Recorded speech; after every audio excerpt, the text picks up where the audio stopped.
Hey guys, welcome back. Today, let's talk about skin cycling. My name is Dr. Jenny Liu. I'm a board certified dermatologist and welcome back to my YouTube channel. So skin cycling is a super popular term all over social media these days. And for those who are not familiar, it basically refers to a method of applying your nighttime skincare routine to really essentially get the most out of your skincare products and the ingredients and the benefits while reducing and lessening the irritation that may occur. This concept, or this terminology I should say, was really coined by dermatologist Dr. Whitney Bowe, who is an amazing dermatologist, and really props to her for finding such a great term to encompass the whole idea of this method. This concept though is not new, and as dermatologists, including myself as well as many of my colleagues, we certainly have been doing this for many years. At least for me personally, I did it for me in a way that, number one, allowed me to remember how to do it and to just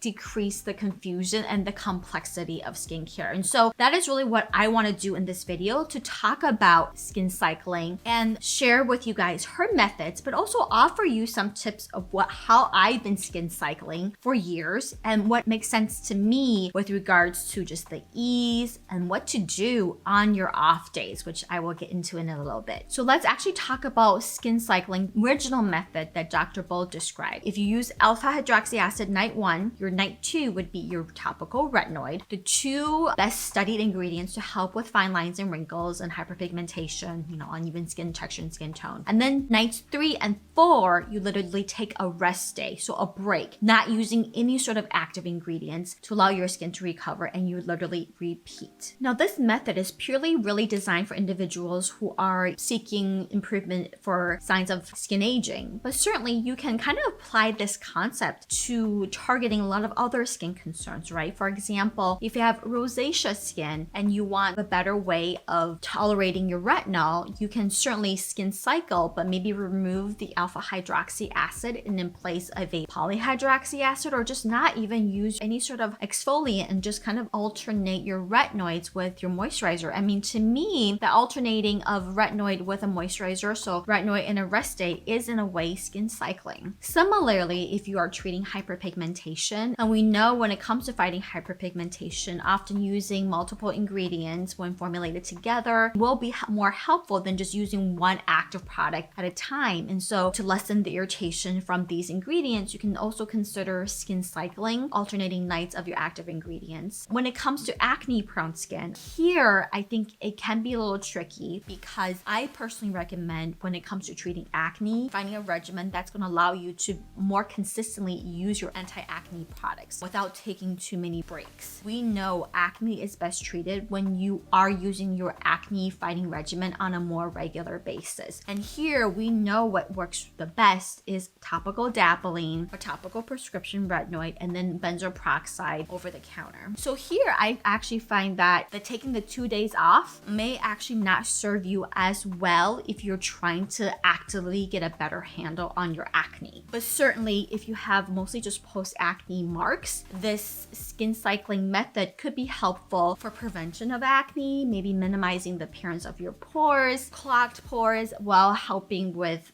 post-acne marks. But if you have active acne, applying your skincare in ways to support your anti-acne regimen to allow you to use your acne treatment on a more regular basis is going to be the most effective in controlling your acne. So that's my 2 cents on skin cycling. Now, I have been doing this method for years. It's just I never was really smart enough to come up with the terminology as such. And the methods I use is just a method that I developed personally because it just makes sense to me, helps me to remember, and it's the most convenient. Skin cycling, there is really no right or wrong method as long as you are alternating your actives and then taking breaks. Essentially, that is really the true important take-home points with skin cycling, is you take breaks and you alternate. Now, if you are a person who can tolerate alpha hydroxy acid in the morning and your retinol at night and you have no problem, certainly you don't need to jump on this trend. Just do what you have been doing. You certainly don't have to take 2 days off. And for those with more dry and sensitive skin, 2 days may be more beneficial, but you certainly don't have to have them back to back either. So as I mentioned, this whole method, this whole concept is very well defined, but certainly you don't have to follow that regimen. You can come up with whatever just makes sense for you. too. What I like to do is alternate every other night with my red wine alpha hydroxy acid, and then maybe taking 1 or 2 days as needed as my off day. Now, I'm not gonna go over products that I recommend as far as retinol or alpha hydroxy acids, because I have a few dedicated videos on those, and feel free to check them out. Now, you may ask, what should I do with my morning routine? Well, certainly you don't need to make any changes with your morning routine. I mean, you could take it to the next level and even skin cycle your morning, although I find that to be extremely confusing. So in the morning, if it's anti-aging, I say just stick with what you've been doing, or do what I do, which is cleanse, antioxidant serum, plus or minus like a hydrating serum if it's the winter time, moisturizer and sunscreen, and just leave it at that. But certainly you could, like I said, skin cycle in the morning too. Now for the rest of this video, I actually want to recommend some products on rest days, because I think this is where you can really take advantage of not using any actives, but doesn't mean that you're not getting any benefit to your skin when you're just using a plain old moisturizer, right? I think we often overly emphasize the importance of active ingredients, and really moisturizers are underrated, and you can have a lot of great ingredients that are not too active, but still do a lot in improving overall your skin health, and thereby improving your skin texture and skin tone. So the simplest thing is just to cleanse and put on your favorite moisturizer of choice that doesn't have anything really irritating. Here, if you are wanting to not miss out on any anti-aging opportunity, using a moisturizer with like peptides, that would be a great moisturizer to use. And certainly I've talked about these in my past video, but you have like the really rich one from Cerave that I often will use at night on my rest days when my skin is really dry, especially during the winter. And then also have a really nice one from Skinfix, their triple lipid peptide cream. That's a really nice, nourishing, rich cream that also contains peptides. And here, when you're taking your rest or recovery days, I do recommend going with something a little bit thicker and more nourishing, just so that way it can better support your skin. Unless you're super oily and you worry about breaking out, I think going with a lightweight lotion isn't really going to help your skin recover as readily compared to a richer cream, which is why I'm really mostly recommending these richer creams. A couple more that if you're interested in splurging is one from Alastin, their ultra nourishing moisturizer, but it has their trihex peptide technology that I personally love, that's nourishing but not super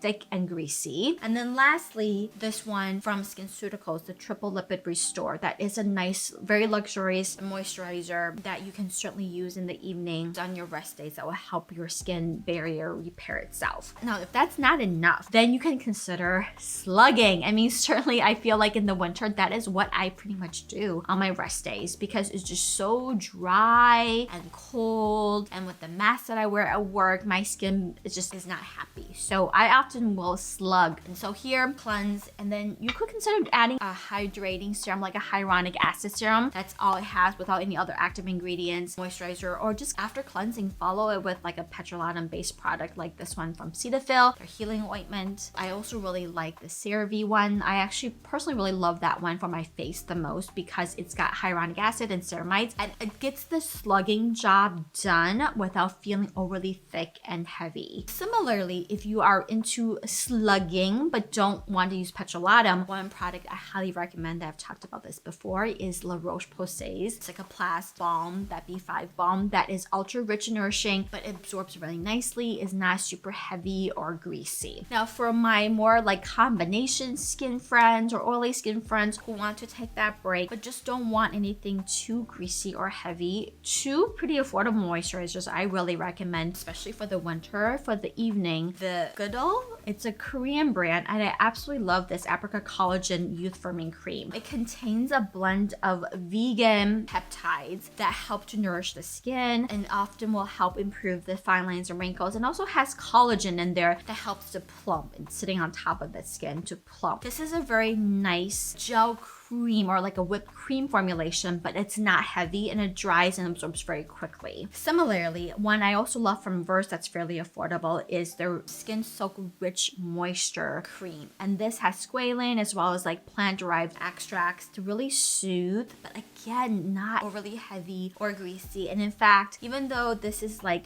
you know, in the name it's like rich cream, I actually love this and use this as my morning moisturizer for the winter here, because my skin is just so so dehydrated and dry. All right, guys, so that is my quick video on skin cycling. I hope you guys now have a better understanding of this concept. And again, find a way that works best for you. And certainly, like I said, you can skin cycle in various different methods. If you have any questions, please comment below and let me know. And also, if there are other skincare trends that you have questions about and want me to do a video, I'd be happy to do that too. Just let me know again in the comment box below. I would love it if you can give this video a thumbs up and subscribe to my channel, and I will see you guys next time. Bye.